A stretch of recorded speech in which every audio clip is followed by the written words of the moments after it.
This morning for Pembina Valley Mental Health Week with the City of Winkler, Morden Fire and Rescue, and Loadline, we have Richard Bage with us. Richard, welcome here. Thank you. Thanks for having me. And Richard, we're excited to have you back for Pembina Valley Mental Health Awareness Week, as we know that mental health is something that's important to you and talking about it specifically. Yeah, absolutely. I think, again, just incredibly important to talk about mental health, talk about mental health issues.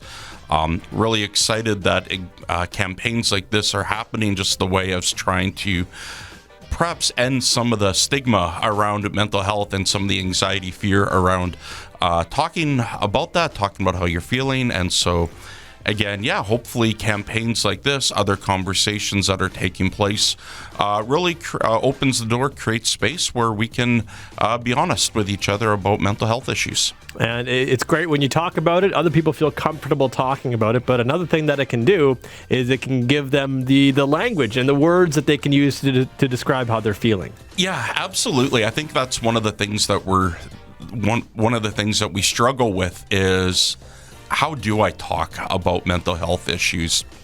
And I think now one of the great things that campaigns like this have done is it's simply opened the door to allow, even to use that word mental health, right? Like, I'll go back even like when I was in high school. Did I have mental health issues? Absolutely. I was dealing with stuff. I struggled with depression, everything else. Did I have the language to be able to articulate that? Absolutely not, right? I was just miserable, grumpy, whatever.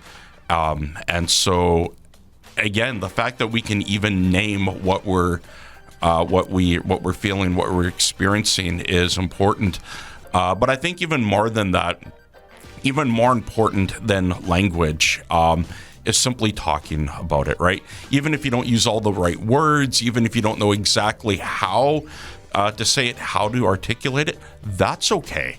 What's more important is finding a safe place where you can share whatever it is you're feeling.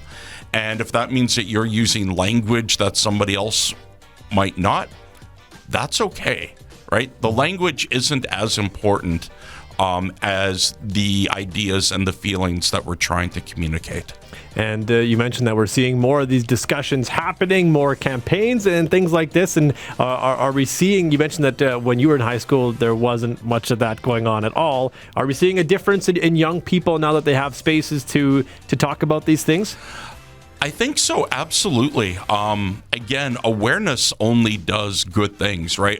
Awareness is going to bring us closer together. And so I think what we're starting to see, again, as awareness builds, as campaigns like this happen, people are realizing that, you know what, it is okay for me to talk. I am okay. I can express my feelings. I don't just have to, isolate myself and feel bad for myself. I am allowed to communicate how I'm feeling. And the more we do that, the better off we're all going to be. It's awesome to have you here again, Richard. Thank you so much for coming in and sharing about mental health with us. Oh, my pleasure. Thank you very much.